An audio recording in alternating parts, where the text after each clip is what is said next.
ಸಾರಿ ಪ್ರಿಯಾ.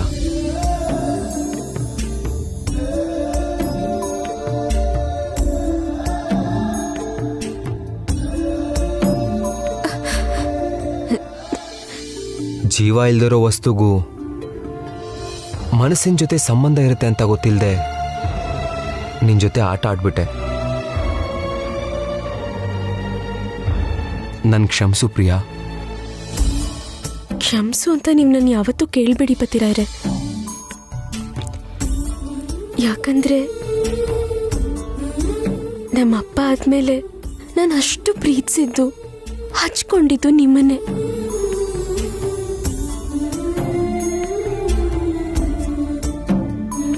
ನಮ್ಮಪ್ಪ ಅಂತೂ ಇವಾಗ ಜೊತೆಗಿಲ್ಲ. ನಂಗಿರೋದು ನೀವೊಬ್ರೆ. ನನ್ನ ಬೆಳೆಸಿರೋ ನನ್ನ ಅಮ್ಮ ಮತ್ತೆ ನೀವು ಬೈದ್ರು ನನ್ ಬೇಜಾರಾಗಲ್ಲ. ಆದ್ರೆ ನೀವು ಸಾರಿ ಕೇಳಿದ್ರೆ ಮಾತ್ರ ತಡ್ಕೊಳಲ್ಲ ಪತಿರಾಯ್ರೆ.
ಅಮ್ಮ ತುಳಸಿ ಮಾತೆ, ಕುಟುಂಬದ ಕ್ಷೇಮಕ್ಕಾಗಿ ಮನೆ ಸುಖ ಸಂತೋಷಕ್ಕಾಗಿ ನೆಲೆಸಿರುವಂಥ ನೀನು ನಮ್ಮ ಸಂಸಾರನ ಯಾಕಿಷ್ಟು ಪರೀಕ್ಷೆ ಮಾಡ್ತಿದ್ಯಾ?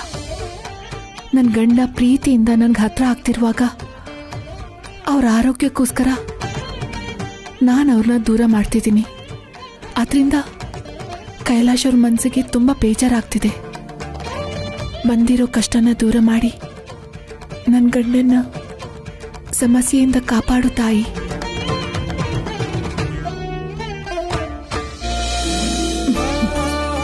ಪರವಾಗಿಲ್ಲ, ಒಳ್ಳೆ ಗುಣಗಳು ತುಂಬಾನೇ ಇದೆ.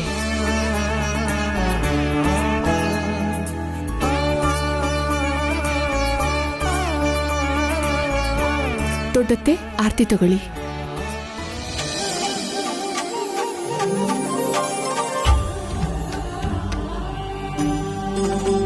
ನಾನೇನು ಅಂದ್ಕೊಂಡಿದ್ದೆ, ಶಾಸ್ತ್ರ ಸಂಪ್ರದಾಯ ಚೆನ್ನಾಗಿ ತಿಳ್ಕೊಂಡಿದ್ಯಾ? ಸಂಬಂಧಗಳು ದೊಡ್ಡದಾಗ್ತಾ ದೇವ್ರಂಥ ಗಂಡ ಇರುವಾಗ, ತಾಯಿ ತರ ಅತ್ತೆ ಇರುವಾಗ, ನಮ್ ಒಳ್ಳೇದನ್ನ ಬಯಸು ನೀವು ನಮ್ ಜೊತೆ ಇರುವಾಗ ಒಂದ್ ಹುಡುಗಿ ಶಾಸ್ತ್ರ ಸಂಪ್ರದಾಯನ ಬಿಡದೆ ಕಾಪಾಡ್ಕೊಂಡು ಹೋಗ್ತಾಳೆ ದೊಡ್ಡತ್ತೆ. ಮಾತಿಗ್ ಮಾತು ಚೆನ್ನಾಗಿ ಸೇರಿಸ್ತೀಯ ನೀನು. ಕ್ಷಮಿಸಿ ದೊಡ್ಡತ್ತೆ, ಕೇಳಿದ್ದಕ್ಕೆ ಗೊತ್ತಿದ್ರೆ ಮಾತ್ರ ಉತ್ತರ ಕೊಡ್ತೀನಿ. ಆದ್ರೆ ದೊಡ್ಡೋರ್ಗೆ ಎದುರು ಮಾತಾಡಿ ಗಟ್ಟಿಯಾಗಿ ಉತ್ತರ ಕೊಡಲ್ಲ. ನನ್ನ ಮಾತಿಂದ ನಿಮ್ಗೇನಾದ್ರೂ ಬೇಜಾರಾಗಿದ್ರೆ ನನ್ನ ಕ್ಷಮಿಸ್ಬಿಡಿ. ನಾನು ಹೋಗಿ ನಿಮಗೆ ಕಾಫಿ ತಗೊಂಡು ಬರ್ತೀನಿ.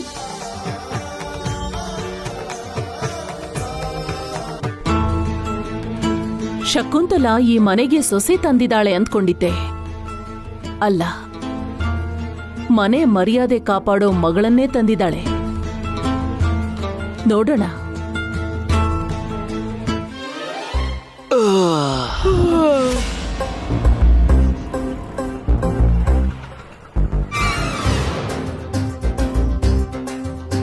ನಮ್ ಕೆಲ್ಸ ನಾವು ನೋಡ್ಕೊಳ್ಳೋಣ, ನಡೀರಿ.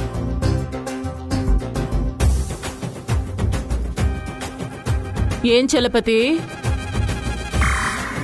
ಈಗ ನಿದ್ದೆಯಿಂದ ಎದ್ದಿರೋ ಹಾಗಿದೆ?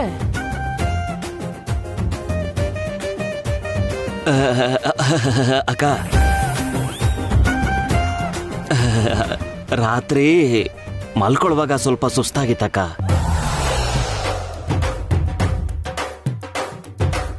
ಮತ್ತೆ ನೀನು ಮರಿ? ನಂಗೂ ಸ್ವಲ್ಪ ಲೇಟ್ ಆಗೋಯ್ತು ಅದಕ್ಕೆ. ಅಪರಾಧ ಮಾಡೋರು ಸಮಾಜಕ್ಕೆ ಕೆಟ್ಟ ಹುಳುಗಳು. ಕೆಲ್ಸ ಕಾರ್ಯ ಇಲ್ದೆ ತಿನ್ಕೊಂಡಿರೋ ನಿಮ್ಮಂಥವ್ರು ಕುಟುಂಬಕ್ಕೆ ಕೆಟ್ಟ ಹುಳುಗಳು.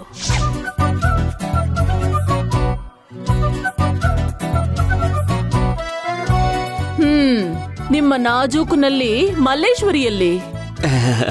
ಅಕ್ಕ, ಅದು ಯಾಕೆ ನುಲಿತಿದ್ಯಾ? ಮಲ್ಲೇಶ್ವರಿ ಇನ್ನೂ ನಿದ್ದೆ ಮಾಡ್ತಿದ್ದಾಳಕ್ಕ. ಓ, ಆ ಮಹಾರಾಣಿಯವರು ಇನ್ನು ಎದ್ದಿಲ್ವಾ ಹಾಗಾದ್ರೆ? ನಿಮ್ಮಂಥವ್ರಿಗೆ ಸರಿ ತೂಗೋ ಸಂಬಂಧ ಒಂದಿದೆ ನಮ್ಮೂರಲ್ಲಿ. ಒಳ್ಳೆ ಮನುಷ್ಯನೇ, ಆದ್ರೆ 2 ಕೊಲೆ 3 ರೇಪ್ ಅಷ್ಟೇ ಮಾಡಿದಾನವನು. ಅವ್ರ ಹತ್ರ ಮಾತಾಡ್ತೀನಿ, ನಿಮ್ ಮಗಳನ್ನ ಕೊಟ್ಟು ಮದ್ವೆ ಮಾಡಿ. ನನ್ ಮಗಳಿಗೆ ಅಂತವನ್ನ ಕೊಟ್ಟು ಮದ್ವೆ ಮಾಡೋ ಅಗತ್ಯ ಏನಿದೆ ಅದಕ್ಕೆ? ಮಹಾರಾಜ್ನಂತ ಹುಡ್ಗನ್ ತಂದ್ ಮದ್ವೆ ಮಾಡ್ತೀನಿ. ಅಬ್ಬಬ್ಬಬ್ಬ, ಮಾಡಕ್ ಕೆಲ್ಸ ಇಲ್ಲ, ತಿನ್ನಕ್ ಗತಿ ಇಲ್ಲ ಅಂತ ಬಿಟ್ಟಿ ಕೂಳ್ ತಿಂತಿದ್ರು ಆಸೆ ಮಾತ್ರ ಆಕಾಶಕ್ಕಿದೆಯಲ್ಲ. ಅವಳಿಗೆ ಅಡಿಗೆ ಮನೆ ಕೆಲ್ಸ ಎಲ್ಲ ಬರುತ್ತಾ? ಓ, ಸೂಪರ್ ಆಗಿ ಬರುತ್ತೆ ಅದಕ್ಕೆ. ಹೌದಾ? ಮತ್ತೆ ನೀನೇನು ಹಾಗೆ ಹಾಗೆ ತಲೆ ಆಡಿಸ್ತಿದ್ಯಾ? ಅದು ತುಂಬಾ ಚೆನ್ನಾಗ್ ಮಾಡ್ತಾಳಂದೆ. ಅಷ್ಟು ಚೆನ್ನಾಗ್ ಮಾಡ್ತಾಳ? ಹೌದು, ನಾನೇ ಜೊತೆ ಇದ್ದು ಎಲ್ಲ ಕಲ್ಸಿದೀನಿ ಅದಕ್ಕೆ. ಹಾಗಾ? ಸರಿ, ನೀನೇನ್ ಅಡ್ಗೆ ಕಲ್ತಿದ್ಯೋ ನಾನು ನೋಡ್ತೀನಿ. ನನಗೋಸ್ಕರ ಕಾಫಿ ಮಾಡ್ಕೊಂಡು ತಗೊಂಡ್ ಬಾ. ನಿನ್ನ ಕೈ ರುಚಿ ಹೇಗಿದೆ ಅಂತ ನೋಡ್ತೀನಿ. ಅಷ್ಟೇ ತಾನೇ, 2 ನಿಮಿಷದಲ್ಲಿ ತರ್ತೀನಿ. ರಾಧಿಕಾ? ಹಾ ದೊಡ್ಡತ್ತೆ.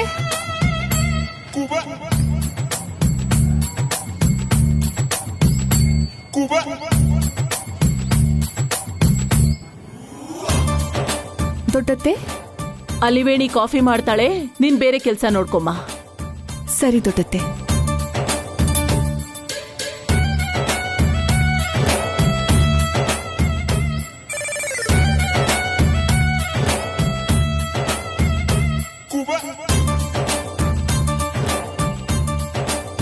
ಕಾಫಿ ಮಾಡಕ್ಕೆ ಹಾಲಲ್ವಾ ಹಾಕ್ಬೇಕು?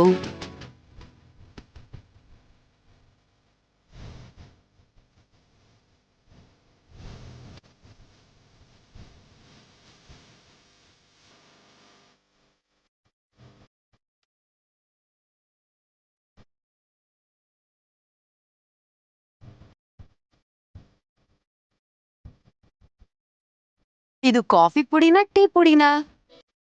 ಇದಾಗಿರಲ್ಲ ಬಿಡು.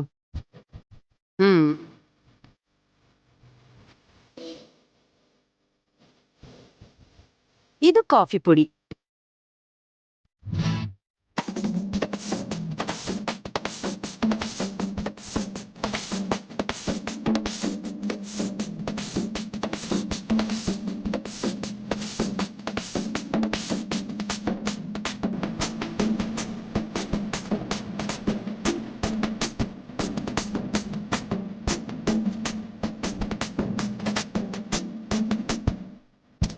ಅದಕ್ಕೆ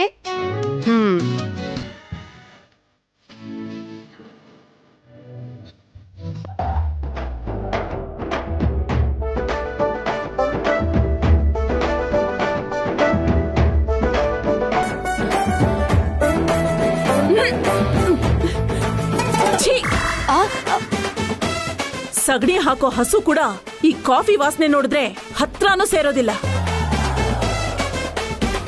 ಅಬ್ಬಬ್ಬಬ್ಬಬ್ಬ, ಈಗ ಅಡ್ಗೆ ಕಲ್ಸೋದು ನಿನ್ನ ಮಗಳಿಗೆ? ಇನ್ 20 ದಿವಸದಲ್ಲಿ ನೀನು ಮಲ್ಲೇಶ್ವರಿ ಎಲ್ಲಾ ಕೆಲ್ಸ ಕಲ್ತ್ಕೋಬೇಕು, ಎಲ್ಲಾ ಕೆಲ್ಸ ಮಾಡ್ಬೇಕು. ಇಲ್ಲ ಅಂದ್ರೆ ಗ್ರಾಚಾರ ಬಿಡಿಸ್ಬಿಡ್ತೀನಿ. ದೊಡ್ಡತ್ತೆ, ಚಿಚಿ, ಬಾಯೆಲ್ಲ ಕೆಟ್ಟ ಹೋಯ್ತು. ದೊಡ್ಡತ್ತೆ, ನಾನ್ ನಿಮಗೆ ಕಾಫಿ ತರ್ತೀನಿ.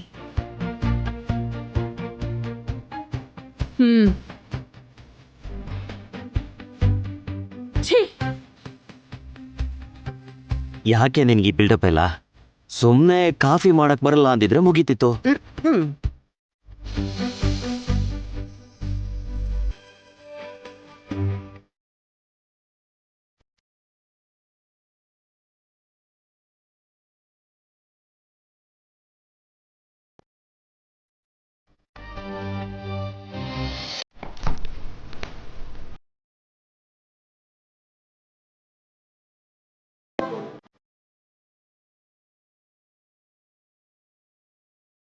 ದಿನ ನನ್ನ ಎಬ್ಸಿ ಕಾಫಿ ಕೊಡ್ತಿದ್ ರಾಧಿಕಾ, ಇವತ್ತೇನು ಇನ್ನೂ ಬಂದಿಲ್ವಲ್ಲ?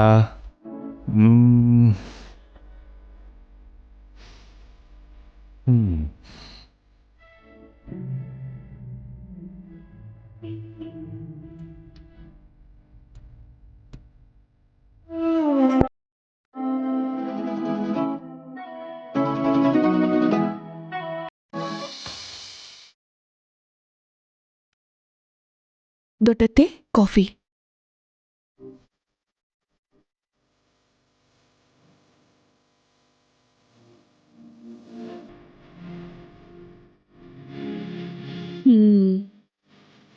ಕಾಫಿ ಅಂದ್ರೆ ಹೀಗಿರ್ಬೇಕು.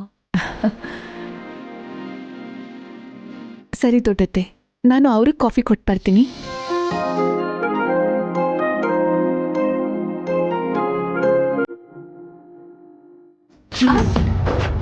ರಾಧಿಕಾ, ನೋಡ್ ಕಲ್ತ್ಕೋ ಹೇಗ್ ಕೆಲ್ಸ ಮಾಡ್ಬೇಕು, ಮನೇಲಿ ಹೇಗಿರ್ಬೇಕು ಅಂತ. ಇನ್ನು ಈ ದರಿದ್ರ ಮುಖ ಹೊತ್ಕೊಂಡು ಇಲ್ಲೇ ಏನ್ ಮಾಡ್ತಿದ್ದೀರಾ? ಹೋಗ್ ಸ್ನಾನ ಮಾಡಿ.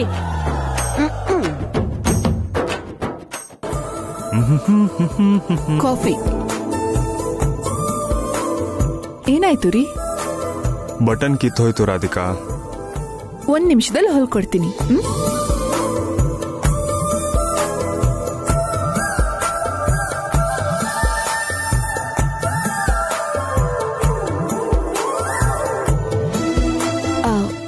ಕೊಡಿ ಇಲ್ಲಿ.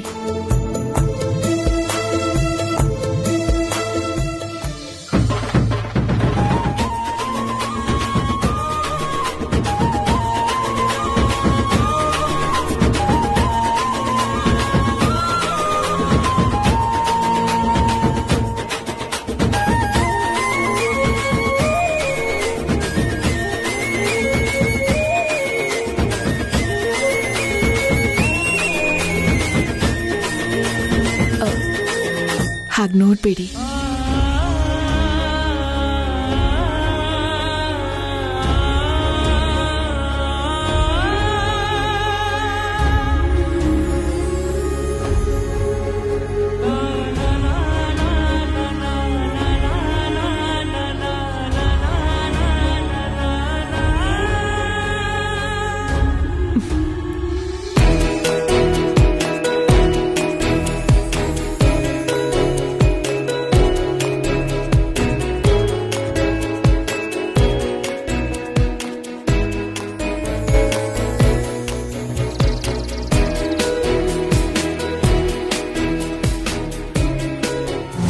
ಕೈಲಾಶ್ ಸಂಸಾರ ಜೀವನದಿಂದ ದೂರ ಇರಬೇಕು.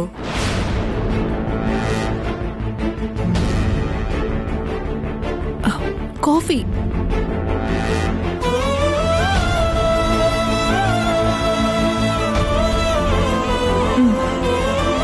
ನೀವು ಕಾಫಿ ಕುಡಿತಾ ಇರಿ, ನಾನು ಈಗಲೇ ಬರ್ತೀನಿ.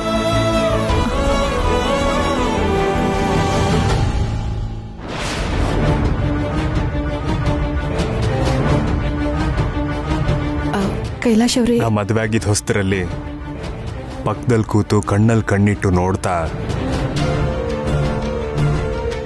ಕಾಫಿ ಶೇರ್ ಮಾಡ್ತಿದ್ವಿ.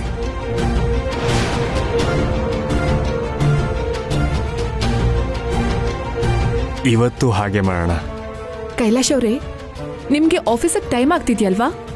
ನೀವು ಕಾಫಿ ಕುಡಿದು ಬಂದ್ರೆ ನಾನು ಬ್ರೇಕ್ಫಾಸ್ಟ್ ರೆಡಿ ಮಾಡ್ತೀನಿ. ರಾಧಿಕಾ,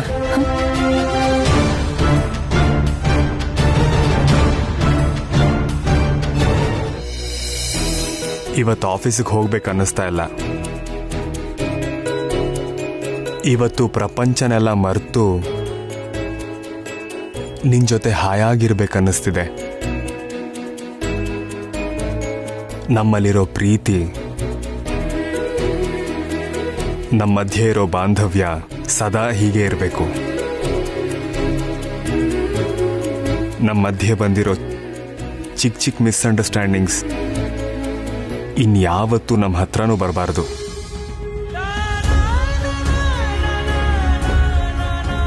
ನಾವು ಒಂದಾಗೋಣ. ಇವತ್ತಿನ ಈ ದಿನ ನಮ್ಮ ಜೀವನ ಪೂರ್ತಿ ನೆನ್ಪಿಟ್ಕೊಳ್ಳೋ ಥರ ಆಗಬೇಕು. ಕೈಲಾಶ್ ಅವರೇ, ಮೊದಲು ನೀವು ಆಫೀಸಿಗೆ ಹೋಗಿ ಬನ್ನಿ. ಕೆಳಗಡೆ ನನಗೆ ತುಂಬ ಕೆಲಸ ಇದೆ. ರಾಧಿಕಾ,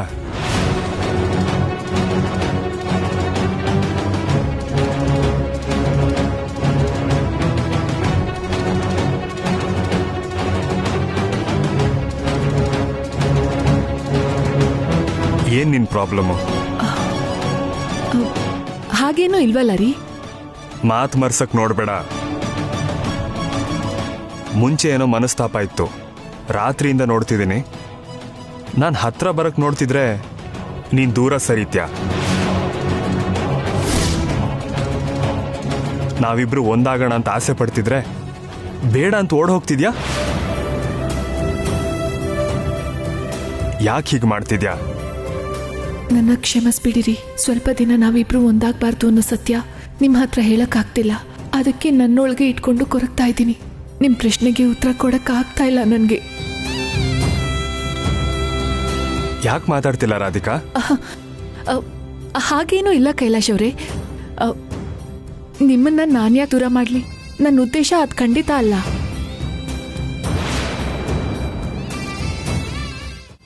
ನೀವು ಇವಾಗ ತಾನೇ ಹುಷಾರಾಗ್ತಿದ್ದೀರಾ. ಅಪ್ಪ ತೀರ್ಕೊಂಡಾಗಿಂದ ನಾನು ನೆಮ್ಮದಿಯಾಗಿಲ್ಲ. ಸ್ವಲ್ಪ ದಿನ ಅಷ್ಟೇ. ಸ್ವಲ್ಪ ದಿನ ಆದ್ಮೇಲೆ ಎಲ್ಲ ಸರಿ ಹೋಗತ್ತೆ.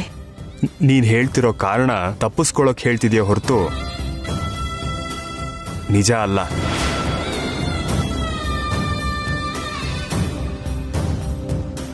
ಕಣ್ಣಲ್ಲಿ ಕಣ್ಣಿಟ್ಟು ಹೇಳು ರಾಧಿಕಾ, ಯಾಕೆ ನನ್ನ ದೂರ ತಳ್ತಿದ್ಯಾ? ಅಪಾರ್ಥ ಮಾಡ್ಕೋಬೇಡಿ. ನಾನು ನಿಮ್ಮನ್ನು ಯಾಕೆ ದೂರ ಮಾಡ್ತೀನಿ ಹೇಳಿ?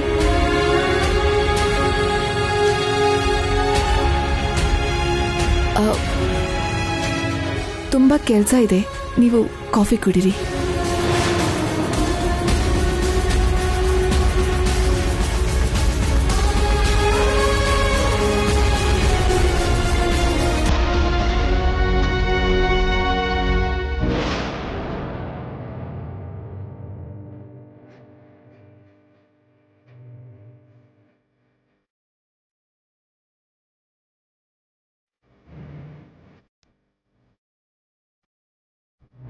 ರಾಧಿಕಾ ಹೀಗ್ಯಾಕ್ ನಡ್ಕೋತಿದ್ದಾಳೆ?